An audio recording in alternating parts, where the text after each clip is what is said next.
The wind cut like a blade through the skeletal trees, whispering through the valley as if carrying secrets from the mountains beyond. Mark Sanders pulled his coat tighter around his frame, his boots crunching against the frostbitten earth. The river ahead was a ribbon of black, winding through the winter-stripped forest, its surface rippling under the dying light of the afternoon. It was supposed to be a quiet hike. A chance to clear his head. To escape the chaos of the past few months, divorce papers signed in ink that felt heavier than it should, a job that barely felt like his anymore, and a loneliness that settled into his bones like the cold itself. He hadn't expected anything unusual. But then, he heard it. A sound that didn't belong. A deep, ragged howl, raw with desperation. Mark froze. His breath plumed in the frigid air as he turned toward the river. The cry came again, sharper this time, laced with something primal, fear. It wasn't an ordinary howl, the kind that echoed from the distant hills in the dead of night. No, this was different. This was a plea. His pulse quickened. He moved toward the riverbank, his boots skidding slightly on the damp earth. The water was moving fast, swollen from the recent thaw, dark and merciless. His eyes scanned the surface, searching, unsure of what he expected to find. And then, he saw it. A massive gray wolf was in the river, fighting for its life. Its thick coat was slick with water, its powerful limbs thrashing against the current. But it was losing. The river had claimed it, dragging it further downstream with every desperate struggle. The beast's head bobbed above the surface for a moment before going under, swallowed whole by the churning blackness. Mark's breath hitched. A wolf. A predator. Instinct screamed at him to stay back. This wasn't his problem. Nature was brutal, and he was just an observer. But as the wolf's head resurfaced, its golden eyes locked onto his for a fraction of a second. They were wild and fierce, but above all, pleading. Something in Mark snapped. Without thinking, he yanked off his coat, his flannel shirt sticking to his skin from the damp chill. His boots dug into the frozen soil as he sprinted along the bank, tracking the wolf's path. It was being carried fast, too fast. If he didn't act now, it would be gone. His heart pounded against his ribs. The last time he had felt this kind of urgency had been years ago, when his brother had fallen through thin ice on a lake back home. He had saved him. But that had been different. That had been family. This was a wild animal. A wild animal with sharp teeth and instincts that could turn on him in an instant. But logic didn't matter now. The wolf was drowning. And he was the only one who could stop it. Mark's legs burned as he spotted a fallen tree stretched halfway across the river. If he could get there in time, if the wolf could hold on a few seconds longer, there was a chance. His boots hit the bark, and he scrambled onto it, balancing carefully as he moved toward the center, where the water was deepest. The current roared beneath him, cold and merciless. He could feel the icy mist against his face, smell the sharp tang of winter on the wind. The wolf was closer now, tumbling through the rapids, its movements slowing. It was weakening. Mark braced himself. This was madness. This was suicide. But when the wolf went under again, swallowed by the river's fury, he didn't hesitate. He jumped. The shock of the water was instant, an unforgiving slap to his body that stole the breath from his lungs. Mark hit the river hard, the force of the current yanking him under before he could even register the bone-chilling cold. For a split second, there was only darkness, icy, suffocating, endless. His survival instincts roared to life. Kicking hard, he broke through the surface, gasping for air as the river dragged him downstream. His arms flailed, reaching for anything to hold on to, but the current was relentless, shoving him forward like a plaything in its grasp. Then, through the spray and the rush of water in his ears, he saw it. The wolf. Barely 10 feet away, its body was rolling with the rapids, head dipping beneath the surface before jerking back up. Its golden eyes were wild with panic, its limbs thrashing weakly against the water's grip. It was drowning. Fast. Mark fought against the current, his muscles screaming as he forced himself toward the animal. His fingers brushed the wolf's fur, but in an instant, the river tore them apart again. Cursing under his breath, he lunged forward, ignoring the way his limbs numbed against the cold. He had one shot. Summoning every last ounce of strength, he kicked hard, closing the gap. This time, his hand latched onto the wolf's thick ruff, his fingers twisting into the wet fur. The response was immediate. The wolf thrashed violently, its powerful body jerking as its teeth snapped dangerously close to Mark's arm. It didn't understand. It didn't know he was trying to help. It only knew fear, and in its world, fear meant fight. Mark gritted his teeth, his grip slipping as the animal's claws raked against his forearm. His body was exhausted, his lungs burning as the river tried to claim them both. But he didn't let go. Easy.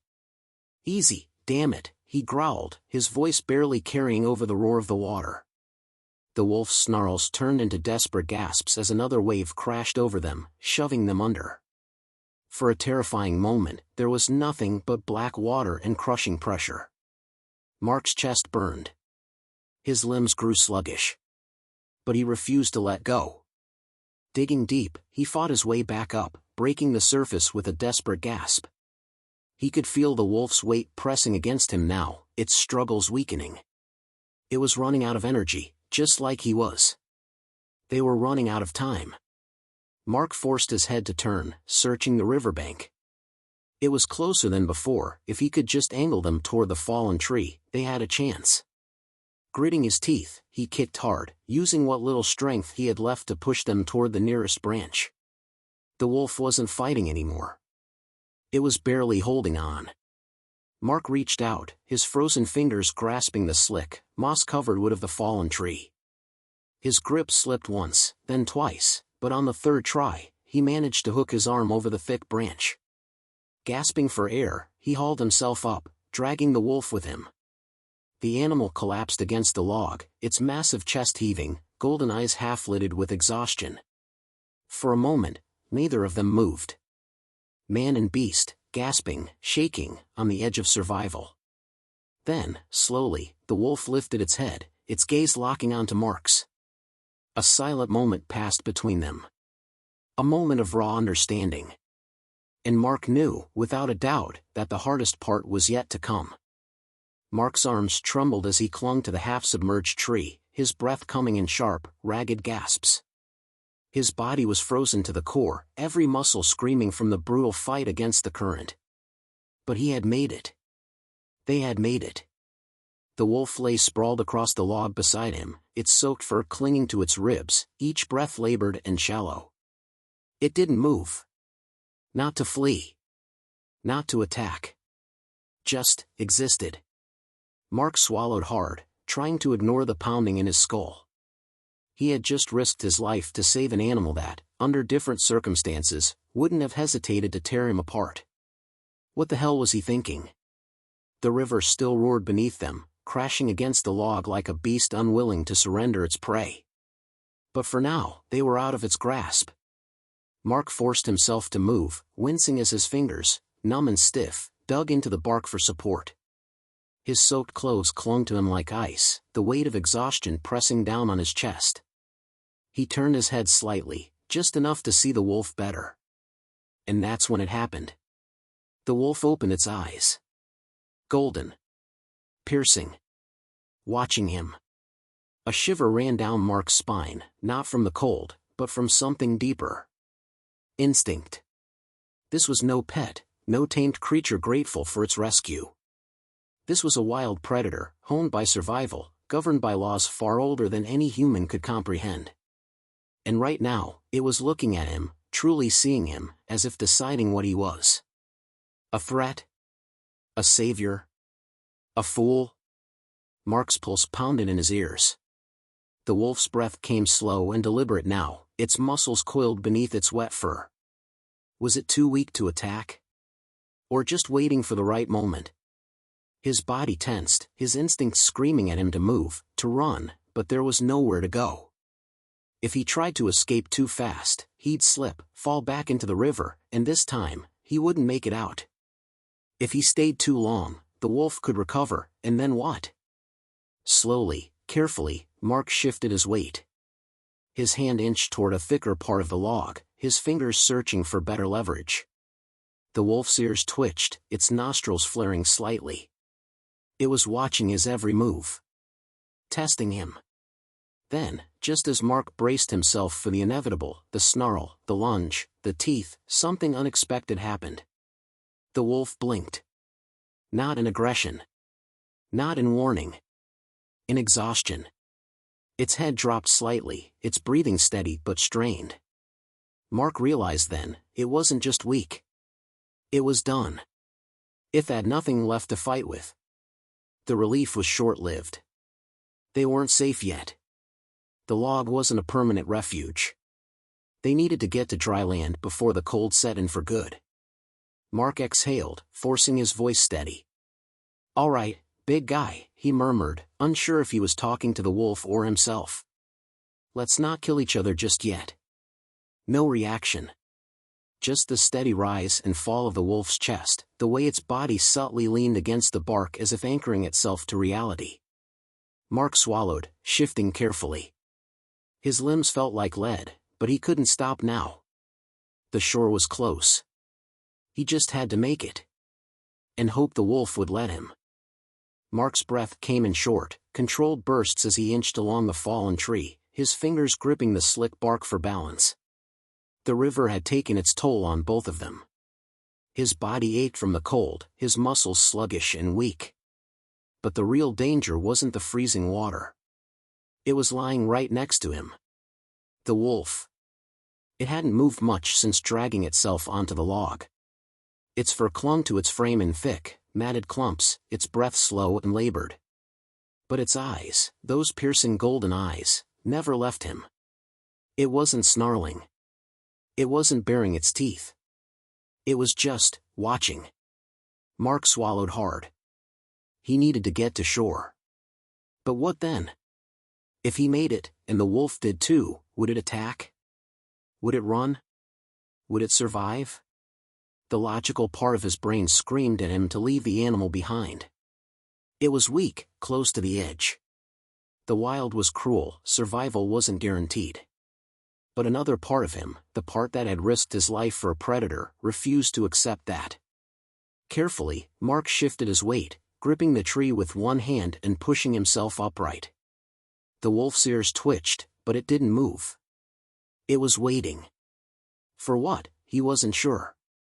Mark took a slow, shaky step toward the riverbank. His soaked boots threatened to slip, but he kept his balance. One step. Then another. The wolf stirred. His breath hitched as the animal lifted its head slightly, its nostrils flaring. It was testing the air, testing him. Mark didn't move. A single second stretched into eternity. Then, without warning, the wolf made its choice. With a low, pained grunt, it shifted its weight, dragging itself forward, toward the shore. Mark's heart pounded. It wasn't attacking. It wasn't running. It was following him. Step by step, man and beast made their way toward the river's edge. The icy wind bit into Mark's skin as he gritted his teeth, pulling himself onto solid ground. His legs wobbled beneath him, but he stayed standing. The wolf hesitated at the water's edge, its paws sinking slightly into the mud. It looked up at him then, and for the first time, Mark saw something new in its eyes. Not fear. Not aggression. Something else. A silent understanding. It stepped forward.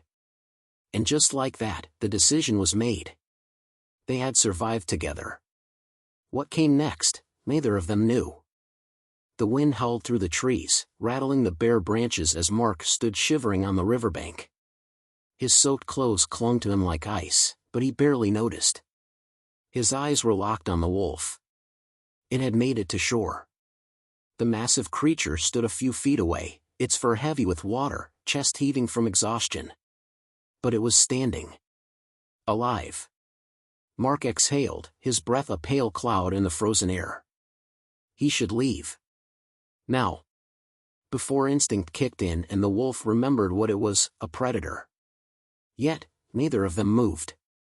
Instead, they stood in silence, staring at each other across the frost-covered ground.